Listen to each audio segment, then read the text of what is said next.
In this video, we're going to cover the News and Updates tab. That's part of the T-Rex plugin. It's pretty short, pretty self-explanatory, but anytime that we have an update or any related news, you can always come to this tab right here. Just click on it, and it will kind of give you a rundown of the latest release, the bugs that were fixed, improvements that were made, and also we'll attach these videos so you can kind of see some of the things that we're talking about too. So you can see kind of the change log of things that have happened.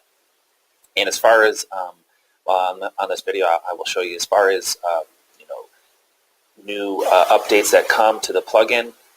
They should automatically be updated when we release them.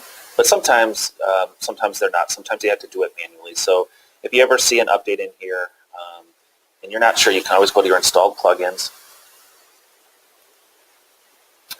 And then if you have one here, it will say, possibly update. You can always check it for updates randomly if you want, but it may say update, and then you can just simply update it. It will say update right here, and then that will automatically do it for you, and then you should be up to date with your plugin. So, like I said, most of the time, 99% of the time, it will automatically update, but every once in a while, sometimes you have to manually go in there. So, again, just a quick video on the news and updates. That's where you find them, and I'll talk to you in the next video.